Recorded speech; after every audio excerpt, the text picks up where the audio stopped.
Mm-hmm.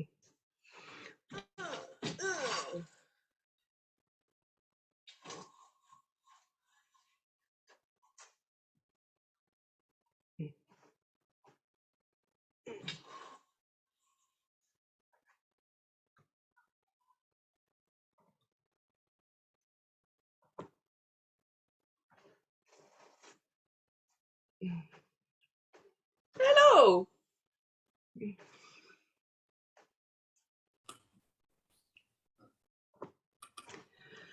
Nice to see you. Nice to see you. I'm just letting everyone in. Hello, Nigel. Hello, Sonia. Oh, good to see you, Sonia. Hello, lovely Hi. Lisa. Look at you looking festive. I've got my Grinch dress on. Nothing like a Grinch. Nothing like a Grinch. Feel like a bit of a Grinch in Newcastle at the moment. Well, yes. Oh, I hope it's not going to get any worse for you in terms of things that could impact on your lovely Christmas. Yeah, Chelsea's been for a test this morning, so she's waiting at home for that response. Mm. These young people that like go out to nightclubs and things like that. Did she end up at that super spreader event? Did she? No, they went somewhere. No, sorry, somebody went to that and then came to work. Oh no. Yeah. Yeah. I'm just admitting people. That might be Liska, maybe. Oh, we'll see in a minute. And I'm expecting a few more people to say we'll just hang for a bit, relaxing. I'm going to be asking you some questions today about the sorts of things that you do to provide a healthy workplace. We're looking at exceeding the standard today. And it's usually a standard that most organisations meet. I'm just muting Liska there. How rude of me, but I feel very powerful when I get to do that. Mute you. So yes, most organisations do meet this requirement. It's within the work health and safety standard, and it simply says provide a healthy workplace. So we always consider that contextually. And we always think about, you know, in this workplace, the size of this workplace, what could staff expect, you know, from their employer in terms of health and well-being. Yeah. When I tell people about the one up near you, and I don't give any names, they always go, "Wow." Yes, I've got a sample policy to share with everyone today that is from that secret organisation, which was one of the ones that I think that they used a starting point from the BNG sample template. So oh, really? That's a reminder to everyone that there's a fabulous suite of sample templates to get started on anything in the BNG portal, and in the reading room in the BNG portal as well. The reading room is also a very good place to check out. Listener, I'm very sorry that you can't get your video working, but it's telling me at this end that you do have your video on, so just make sure you haven't got your finger over the camera. You know, but I don't know that there's much that I can help you to do from this end. I'm sorry to say. I can sort of stop. Usually, if your video's not working, I have a button to say start your video, but I don't have that. So it says to me that your video is on. It's just not visible for you. Here comes Nikki.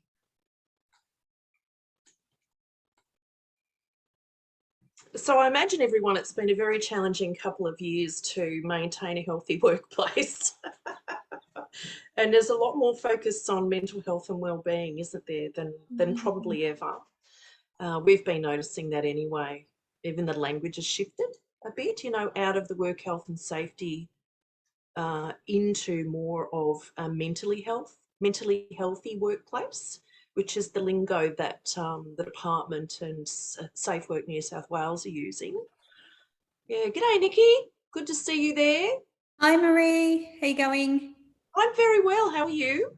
Good, let me just start my video. Oh, there you are. Face. There you are, very nice. Very nice. Nikki, meet Lisa. Nigel and Hi, Sonia Lisa. have met Lisa before. Sonia has met Lisa in the flesh. There you go. That's Oh, Sonia wow. has met Lisa a lot. Lisa is one of our amazing assessors on the Highwire team. Great. And Liska is there. And I think that we'll be able to hear Liska. If you unmute yourself, Liska, we'll be able to hear you. But I'm so sorry that we can't see you. There you go. I've just sent you a little message to say. Yeah, sorry everyone. The office administrator isn't here. She should never leave my side because I'm completely technophobic. There's probably something really basic, but yeah, I can't get it to work. That's okay. I'm feeling a bit rough after our Christmas do, so I'm saving you. Really. Oh, there you go. There you are. That's all right. That's the best excuse I've heard for not turning the video on for a long time. I'm a bit rough after the Christmas do, so that's a great place to be in. That's good. Right, let's talk. As people arrive, I will let them in. I'd just like to say hello to anyone who's watching the recording, which I imagine a lot of our friends will be doing at this stage in the year, because it can be a challenging time trying to finish everything off. And isn't it good to be able to go, nah, I'll watch that at another time. That's fine. I do have a number of apologies, so. Great. Well, if we have received some, we can let our friends know who has apologised, because it's I think Kay from DVSN is an apology. Kay and Kylie, and there was one other, but it's escaped me at this moment. It's all good. I do know that people are watching the recording, so hello to everybody. Here comes Jenny. And so we're going to get on. I like to always acknowledge that I am on the beautiful country of the Biripi people, the First Nations traditional custodians of this land, and I always want to acknowledge the traditional custodians of the lands that you are on, that you are joining us from today. Respect for their elders past, present, emerging, and acknowledging their deep connection to the land and waters, and my appreciation for the connection with culture that I get to make through my work. It's very special for me. So hopefully you get that connection as well through your work. Today we are talking about provide a healthy workplace, which is, let me just share my screen with you. I'll show you where it is in the workbook. In the evidence guide. I've got so many things open. Let me just find it. In the evidence guide. Where is it? There it is. So if you're following along with me at home or work, you will find this is 4.2.6, provide a healthy workplace, in the version 8 of the standards. It's on page 54. So that's where we are. And that's what we're going to unpack today. Provide a healthy workplace. And you know, look, I think this evidence guide talking about the opportunities here is a bit light on. So we're going to do some work on this and see if we can't get to a place where everybody can exceed this particular requirement within the workplace health and safety standard. There we go. So that's that. And the way that I would like to go through this with you is I'm going to be sharing some stats. Just, you know, to make it interesting for those people who've bothered to watch the recording. And I'll be sharing some stats. I've got a lovely video to play for you from, one I found from Queensland. Then we're going to take a look at that standard. Then we're going to play a game where you will each share with me an idea that you have about how you provide a healthy workplace. And we'll look then at a bit of a list of resources that I've put together for you, including a healthy workplace pulse check that I found. So that's why you're here, isn't it? I'll also tell you about, I might do a little upsell on our Resilience at Work workshop as well, which we can certainly come and do for you. That's a great workshop. I want to tell you more about that a bit later on. But I want to acknowledge that in the past, since we last met, let me just read out the list of organisations that have had their assessments.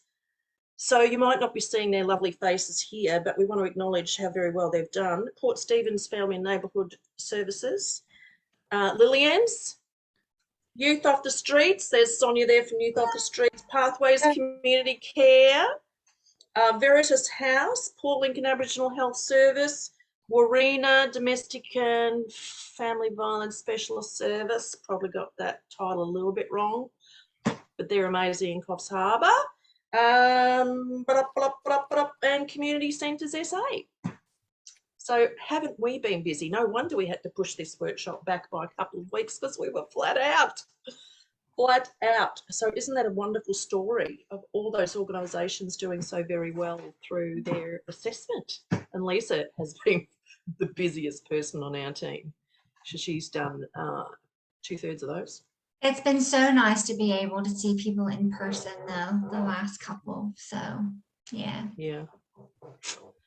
It is. It's getting back to a little bit of, dare I say it? No, I shouldn't say it. I'm not even going to say it. It's just beautiful. I know. It's just beautiful. All right. Do you want some scary stats about workplace, healthy workplaces, the impact, all that there? Sit back. If you've got your cuppa, this is a chance to just sip and watch. Take it. I know I'm preaching the converted here, but, you know, it's worth just taking it in, I think. Let's have a little look.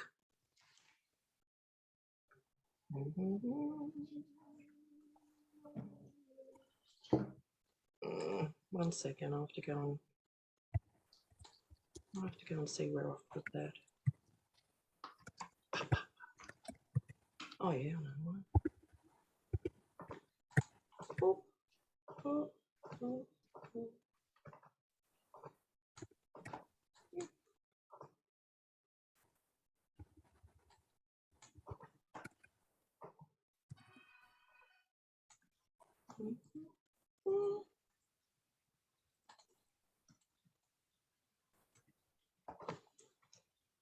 Got it.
There, did you like that? That people go home healthier than when they came. That's quite nice. A nice, that's aspirational, I know, but I think that that's a lovely sort of thing to aspire to, that staff would go home healthier than when they came to work. Yeah. So there, you know, there's I suppose, you know, the case for providing a healthy workplace, and it can be approached. It is approached in so many different ways, and we're always delighted, and we think this is a very positive conversation to be having. You know, through the accreditation opportunity, it's a very positive conversation to be having, because we find that most organisations are doing it incredibly well.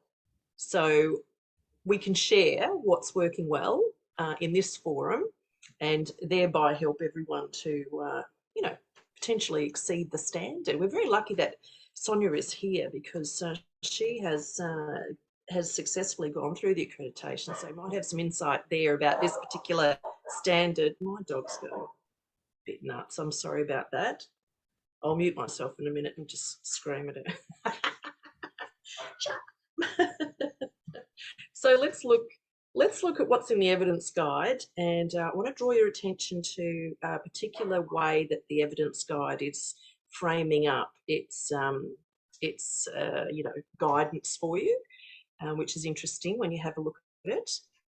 You might look at it and think, oh, what does that even sort of mean? It doesn't really list the sorts of things that we have in place. And no, it doesn't. And as documentation examples, this is quite light on in my view.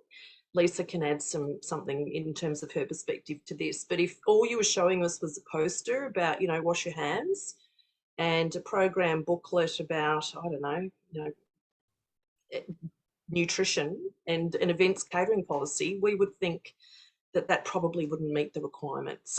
So I just sort of steer you away from using that as a checklist. But have a look at the evidence guide, the way this is worded. Policies that promote healthy lifestyles are in place. So we would want to see policies and procedures around these sorts of things here. Smoke-free environments, healthy food choices, physical activity, positive mental health, flexible working hours. We want to see policies around supervision and support, and certainly something about COVID safety now, and we want to see something about supporting people working from home, and in fact returning from working at home and transitioning back into the workplace. So those sorts of policies would be important for us to be viewing. They could all be in one. You know, they could be in a health and wellbeing policy and procedure. Yeah, or they could be in your COVID safety plan, right? But they should be documented. Now, I want to read this out here. A workplace health program plan can demonstrate that. So if you're going to have a workplace health program, if you're going to have any kind of approach to health in the workplace, this is a pretty good checklist here, because it drives that continuous improvement process. It drives that plan, do, check, act process. You know that when you're embedding continuous improvement, it's called the Deming cycle, is pretty important to have in place with any sort of change or improvement. So here it is. It's kind of expressed through this list of things here. Initiatives have been planned based on staff needs. All right, so using staff demographics, you're listening to your staff. Health risk assessments, lifestyle surveys, staff satisfaction and morale surveys, as an example. Clear goals and objectives have been established. So what is it that we're trying to achieve? What is the impact we're trying to have with this policy and approach? Initiatives have clear timelines for implementation. Can you see how it's talking about a planned approach? Evaluation is conducted to identify what the short-term outcomes were, medium-term outcomes, potential long-term outcomes, and how's that impacting on the organisation, and how is it impacting on the outcomes for your clients and community. All right, so that is, to me, that is a plan, do, check, act kind of approach to a workplace health program. All right, I am gonna have to just go and shush Molly, just see what she's doing for 1 second. Lisa, would you mind maybe chatting about some of the exemplars that you have identified. Oh, or do you have others? absolutely. Yeah. Thank you. It would be one. So I guess three really stand out for me. I've done some assessments with people that are really appreciative of having that external supervision and clinical supervision, and also a boost in the number of EAP or supervision sessions they can have or had access to through sort of lockdown periods. But three examples really stand out to me. And the first one is Marie and I did an assessment for someone in Port Macquarie, and they had a well-being allowance that they gave to their staff once a quarter. There was some criteria around that, so you couldn't just go, oh, I'm going to use that to go and buy a bottle of wine, but that would be nice. So there was, I know, right, some criteria around, you could use it for the gym or for some extra supervision or for massage, something that really contributed to your holistic well-being. The second one that really stands out is that another organization gave their staff 2 to 3 well-being days over the course of an annual year, and that was based on their pro rata hours. So everyone got access to 2 days, and they could just take that without having to say, I'm sick or it's annual leave, just I'm taking my well-being day. And the third I really liked was Veritas, and I wish John was here. They had a intramural league of it was either football or basketball, I can't remember, between their 2 refuges. So they had one in Bathurst and one in Orange, and they had a weekly comp that they got people involved in. So it wasn't just their staff, but also the people they were supporting were invited to come along to that. So I thought that was really good.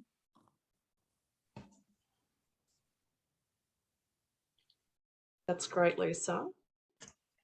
Oh.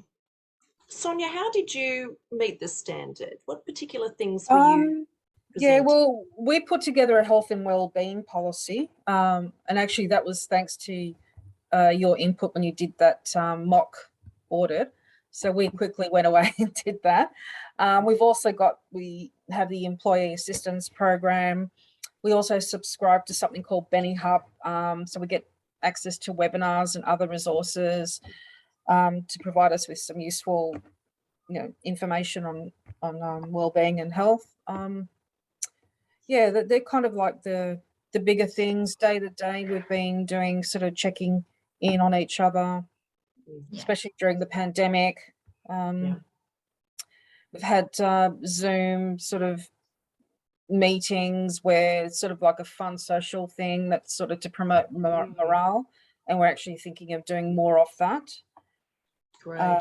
And we've recently put together a COVID committee on which I'm a member, and we're actually looking at the moment at getting some more wellbeing and health strategies in place to sort of cope with the ongoing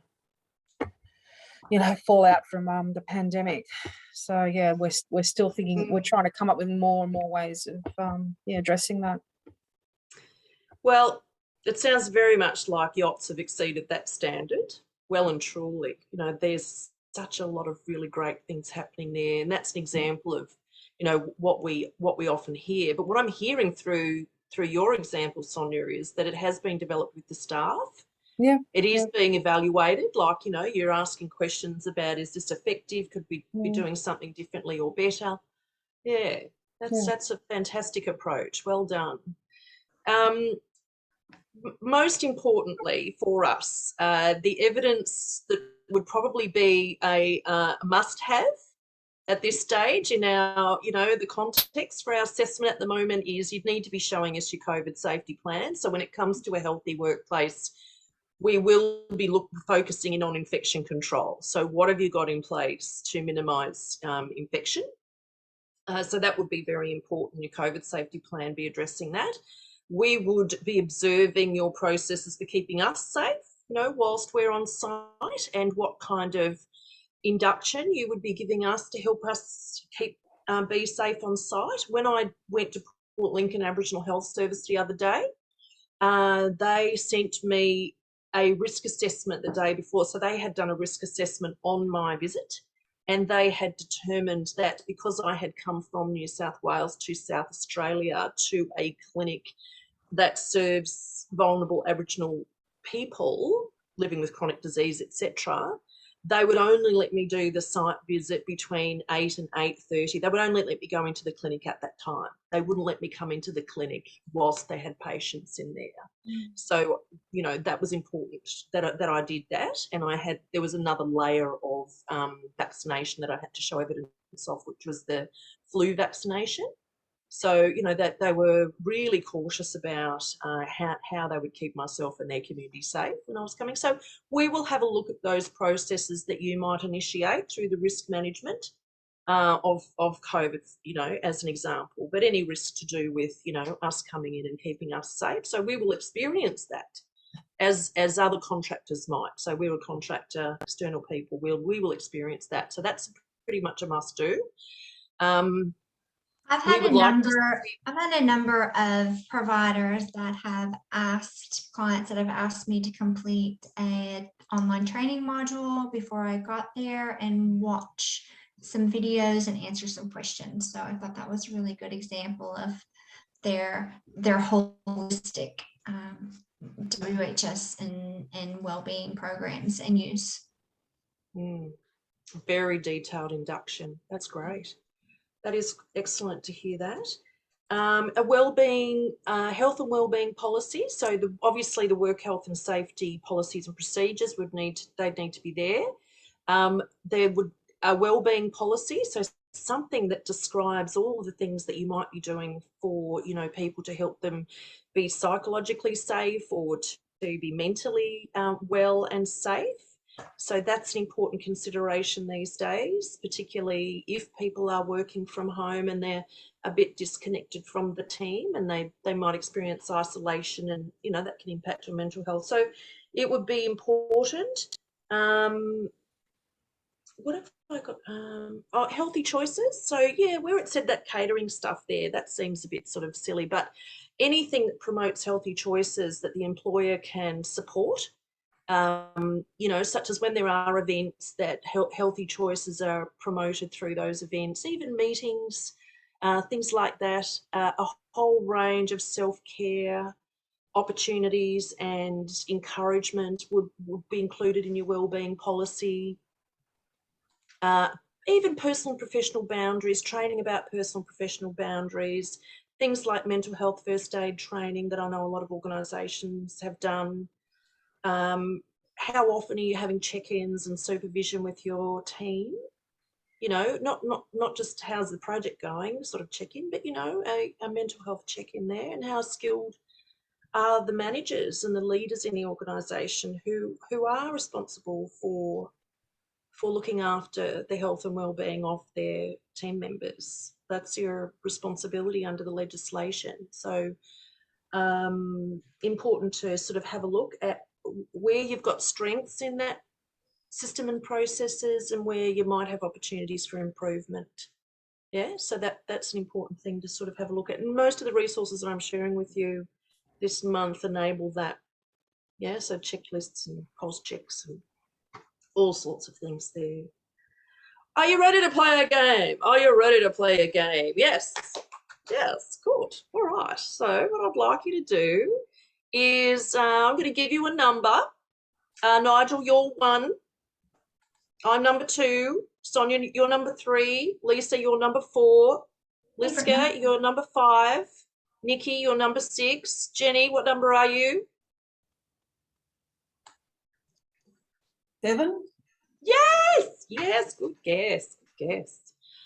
All right, and we'll all have a go at number 8. So I'm sharing my screen with you now. You've got to just remember your number. That's your hard bit. That's the hard bit for now. Keep it in your head. Keep it in your head.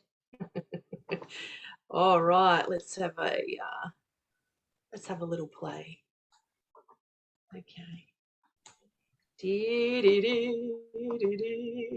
Okay, here are your questions that correspond with the number that I just gave you.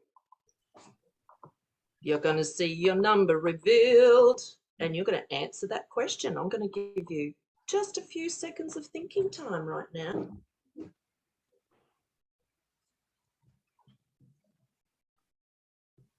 Okay. You don't have to overthink it. There's no prizes or rights or wrongs or anything. We just wanted to hear some examples from the floor. Okay, number 1. Something you can do at work to relax or manage stress. What have you got for me? I would actually leave the workplace, so I'd go for a walk or go for a drive, or I'm lucky. So when the kids are at school, I'd hop in the car and go for a drive or go for a walk. Lovely. Yep, go for a walk or a drive. That's fantastic. I'm number 2, something your workplace does to promote healthy eating choices. Well, we don't really. We're all single units. When we get together, we try to eat at places that provide Lisa with gluten-free options. And you bought me a beautiful salad with lots of squeaky cheese. Yeah. Well, that's when we get together, it's rare, but when we do, we try to eat at a place that caters to a whole range of diets and choices. So, so eating choices, that's a tricky one for us, but we do our best. Number 3, something helpful in the transition from work to home. That's me, I think. Yeah, my brain's not working, sorry.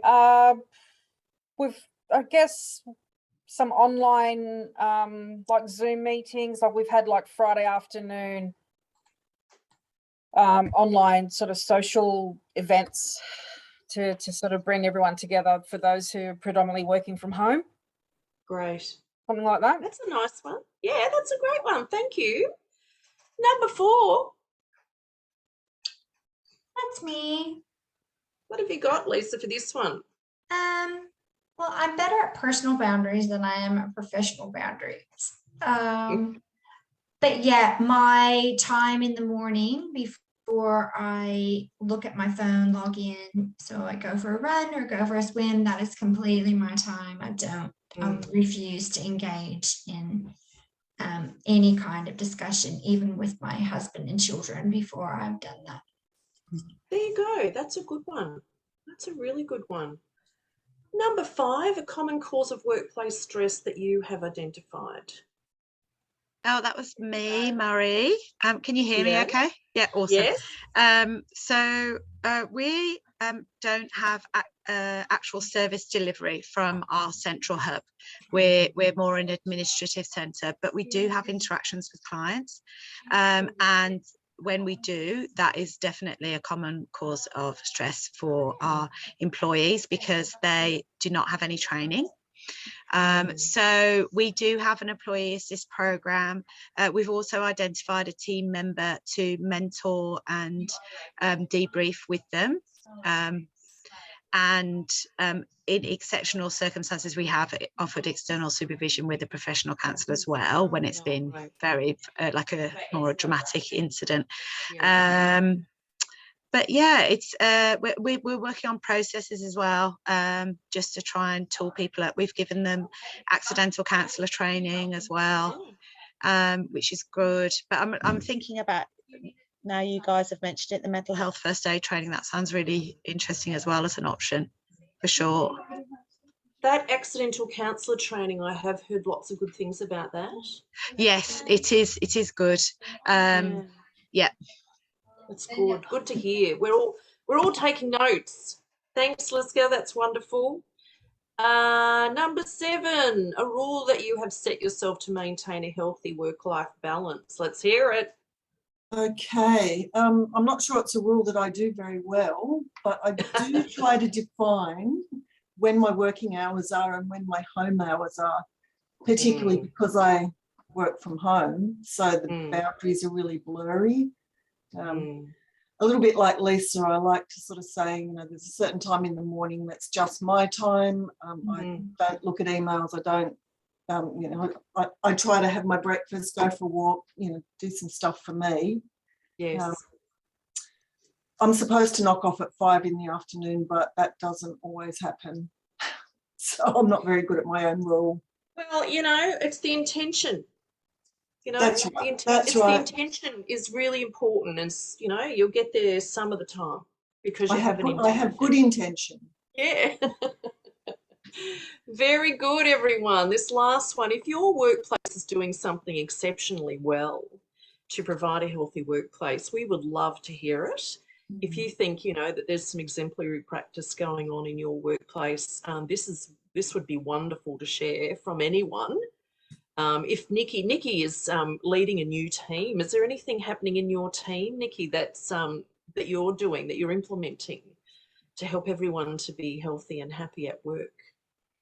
Well, I think with the accreditation coming up, we're sort of reviewing a lot of our policies, obviously, and procedures. So I think even just listening today about implementing a healthy health and wellbeing policy is something I'm jotting lots of notes down, and just outlining the ways that we do support staff, and then looking at maybe some new ways that we can incorporate that. We've just done our COVID safe plan. We've just reviewed that. So I think in terms of like COVID safety, I think we're doing pretty well. But yeah, I think there's some room for improvement, like always. So yeah, good notes. Oh, that's great, Nikki. And well, isn't it wonderful to have that opportunity to do that with the team? It's a really lovely kind of team building, team forming exercise, you know, which is so important at this stage, isn't it? When you're new to the team. Yes. Yeah. Oh, that's wonderful. Oh, that sounds excellent. Anything else? Anything else? Exceptionally well. Exceptionally well. I think on that, because when we come to your service to do your assessment, we love to hear about things that are happening, you know, that are really leading practice, you know, because we love to commend that in the report. You know, we're a bit greedy and thirsty for knowledge ourselves as well, because we shamelessly share it with lots of other services. We don't say who, but we say, look, we heard about this. What about, would you consider trying that? You know, so we get very excited about hearing exemplars. So Marie, we were talking at our Christmas do last night. It's just made me think what the last example that Lisa gave, that we want to commit to more social events. That was the first social event which we've held for 2 years now because of COVID, and it was so good to be in each other's presence. It was unbelievable. So some people had never met before, so in our team, because obviously we've been recruiting throughout, so it was fantastic. So we've decided we're going to have a whole program of events where we get to meet up, and everyone has to come up with a suggestion. So far we've had mini golf, barefoot bowls, I can't remember what the other ones were now, obviously. Was a couple of cocktails in by that stage, but anyway. That's but it's down to each team member to we've got enough to have one a month now, enough team members, so I'm really excited for that. And I love your idea, Lisa, of a little bit of competitive spirit. Maybe if we have the admin team versus the engagement team, something like that, with a little our office administrator was saying that she'd like to set up a little scoreboard which she'll keep a track of all the events and who succeeded, and yes, I think it's going to be fantastic. Oh, that's going to be well. You've got eight shelters now, haven't you? So you could really set up. It could be right across the whole service. It'd be a wonderful way for people to for teams to connect, you know, isn't it? In sort of gamifying that team building opportunity. That's something we've been thinking a lot about in our team as well. Thank you for sharing that. Oh, I'm excited for you. I can imagine that's going to be. So will there be a trophy? Well, I think there should be. Maybe you could present it, Marie, at the end of the year. You could be our well, I'm going to add that to my list of other duties as required. You know, trophy presenting. That's wonderful. Thank you very much for sharing that. So we've shared the sorts of things we'd love to see. You've shared some of the things that you do, and all those little questions are the sort of little considerations, especially the transition from work to home, which is blurred a lot these days, you know, which used to be a very important sort of, you know, ritual for people, especially if you had traffic to manage. You always gave some thought to how you were going to, you know, arrive home in a very zen state, you know. It was another intention probably, Jenny. It was for me anyway. I always had that intention, but I found myself on too many work calls. I never really got to do that transition, but that's one thing that can be helpful. All right. Some resources. I'm going to be, in a moment, I'm going to show you, I'll end with a little video about focusing on people working from home, because that's a big consideration. So I've got a helpful little video there. So resources, things that we can do for you. This little upsell, you know, it's not really me, but here I go. We've got a little product called Team Time on the Wire, which is really a game show for your team. And it's wonderful, fun games. However, and don't tell them, there is a debrief which is about how we improve team culture. So every game has a connection with an opportunity to improve team culture, such as, you know, psychological safety, or, you know, being inclusive and welcoming new team members, and how, you know, or how we participate online, you know, how we make it exceptional for people. So we've got Team Time on the Wire, and we have got experienced resilience at work facilitators and coaches. So we are accredited, 3 of us are accredited. I just welcoming now a new member to the Resilience at Work team at Highwire. Her name's Catherine McLaren. She's a Kamilaroi woman, an amazing Aboriginal woman and facilitator. So she's also accredited now with Resilience at Work, which is a toolkit. I'll show you what it looks like. It's a toolkit. It's got 7 elements to maintaining optimal performance, you know, whilst working on your resilience skills, you know. So resilience and optimal performance kind of go hand in hand, you know. You can't let performance go in the interest of, you know, developing resilience. So this is a toolkit that sort of supports both. And there are 7 elements to this resilience skill set. And it comes with a self-assessment, confidential self-assessment, which you do online, and a report. So it shows you where your strengths are in the framework. And it comes with a workbook with tons and tons of strategies that you can take back. So we facilitate a workshop that helps a team to implement that. So that's exciting. I've put something in the resource list that you can have a look at as a flyer, but I might just show you the framework's been put together by a bunch of really talented organisational psychologists based in South Australia, but now international, and working a lot with First Nations communities as well, globally. So it's resilience at work, and those 7 elements to sustaining performance by using resilience skills. So it's lovely. And so the workshop takes people through developing this kind of a skill set, you know, for maintaining their resilience at work. So we are proud of that, the growth of that sort of program at Highwire. We love delivering those workshops. So there's 2 things that Highwire can do. What did I find for you? I found a lot of lovely resources at Heads Up, which is an organisation devoted to healthy workplaces, mentally healthy workplaces. The New South Wales Government Mental Health at Work website has a pulse check. It has a COVID safety plan. I might just show you that one. Well, let me get that one up. Where's that?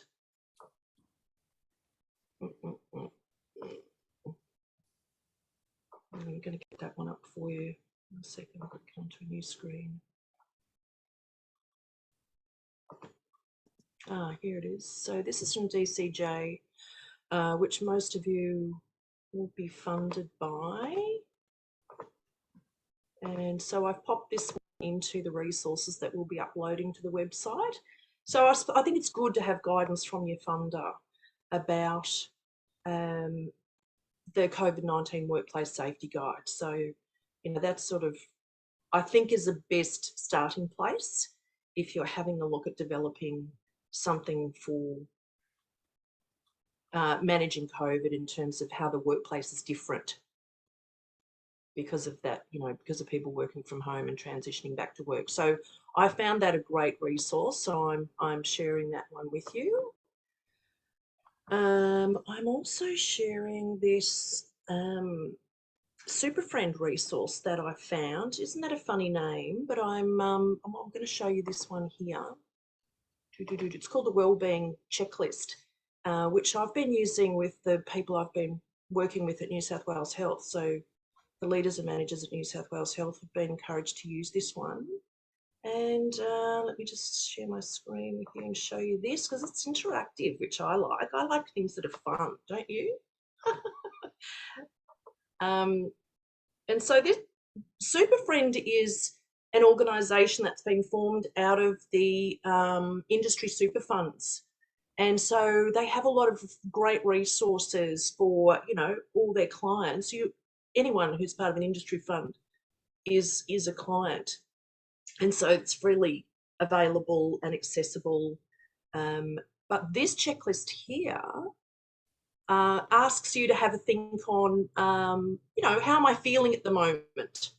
How am I feeling at the moment? This might be a conversation starter for you with a colleague, or a conversation starter for you as a leader with a team member. And what you can do is you think on, oh, what's my mood and emotion like at the moment? You know, am I feeling normal, you know, or am I feeling like this? I'm having some slight difficulty managing my moods and emotions. I've got increased levels of anxiety. Or am I over here?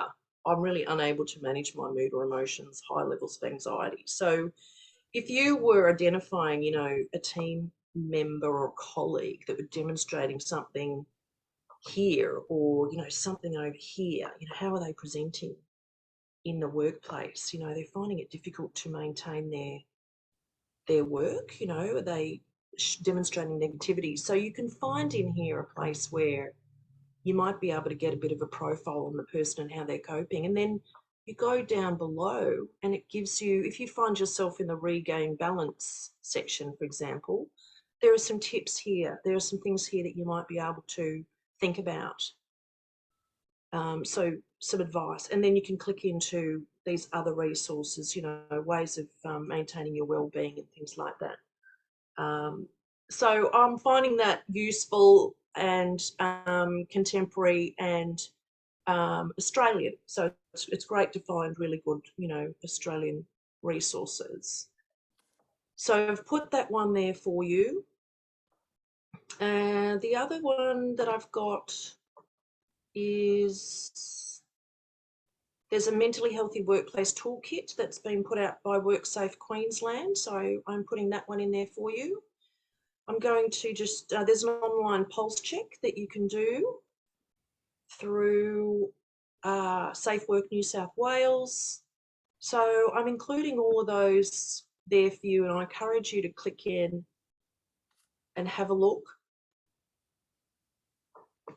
at those resources if you wanted to, you know, do a bit of research with your team before you maybe review or you implement a policy. We've got I'm putting a sample policy in there for you from that organisation that we're talking about, that we said we saw some exemplary practice there. So we're giving you their redacted policy. And we think that this is, you know, the right amount of information, the right sort of feel in terms of commitment and collaboration, the sort of things that it promotes. You could use as a comparison for anything that you have in place at the moment. So I'll just give you a quick squiz at that. This will be appearing in the folder of resources. So it's a mental health and wellbeing policy specifically.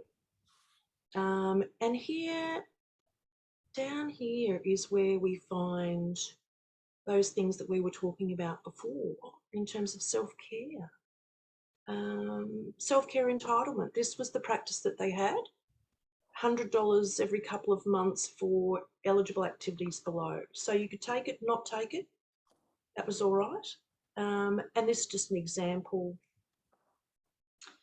of the sorts of things that they felt, you know, which they would have workshopped with their team. They felt these were the sorts of things that that money could be used for. That's cool, isn't it? So there's some helpful links there.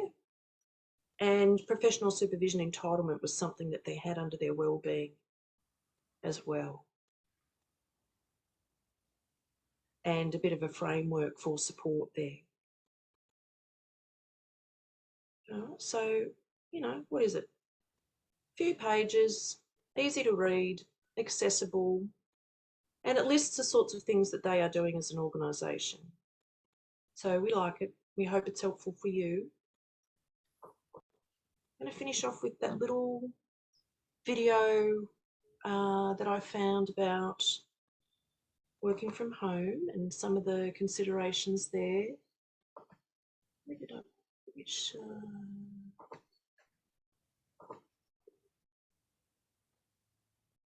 oh, this is the workplace pulse check that I've put the link for this one in your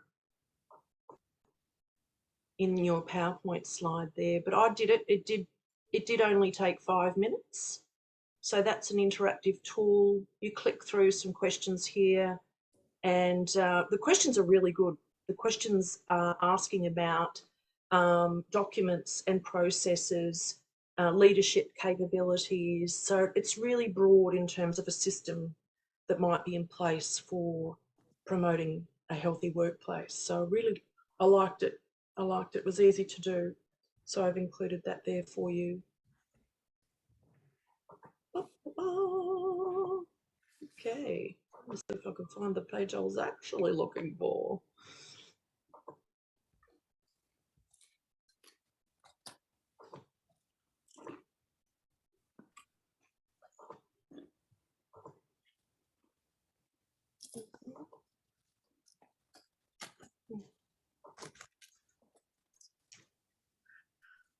Oh, it's the same. This doesn't want to give me a full screen view, but anyway, I'll play it anyway as a way for us to go out today.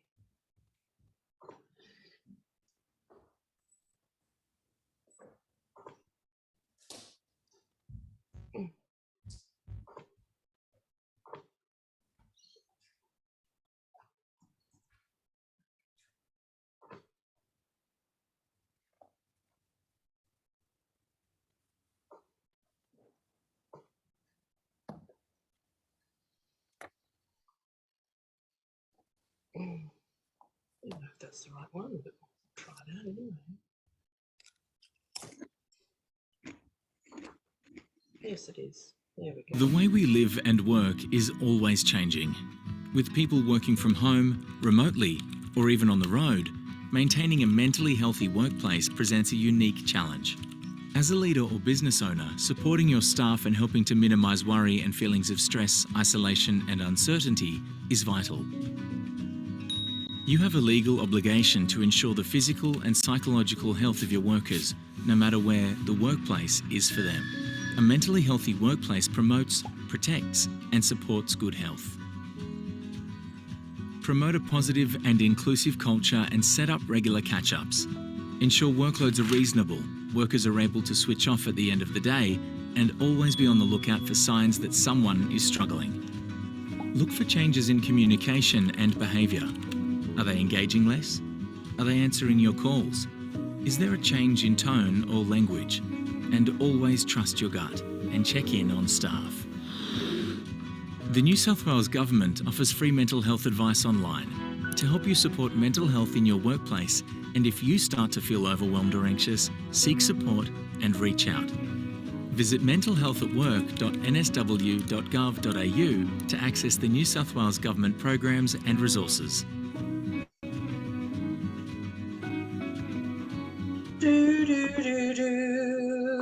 Oh, nice. They've got tons of free stuff on there. And Safe Work New South Wales will even provide free training. Free. We love that word, don't we? Yes, we do. Well, there you go. What a nice session. What a lovely way to finish off the year. I hope you're going to be looking after yourself through the holiday season. I hope, in fact, that you'll be having a little holiday. That'll be nice. Are you, Lisa?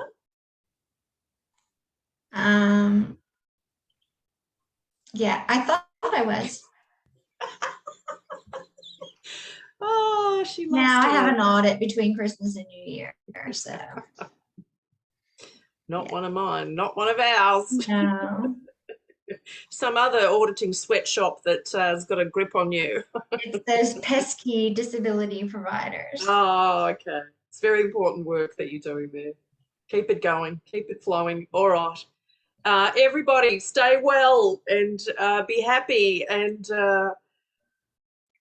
pat yourself on the back for everything that you've gotten through and you've gone through and you've risen above with your teams and your organisations. So appreciate the learning and the growth that comes with all of this, as we do, and your participation on the wire with us here. We really learn a lot, and we love just to be able to connect with you. So thank you for your time today, and if you're watching the recording, thank you for taking the time to do that and to learn with us. We will see you in the new year. We'll see you in the new year. It's very exciting. It's a big year. Thank you. Bye. Take care. Bye. Bye-bye. Take care. Bye, everyone. Did you find your cat, Lisa? I did find her, yes. I squeaked her toy and she came. Oh, that's good. I'm going to stop recording now. Bye-bye, everyone.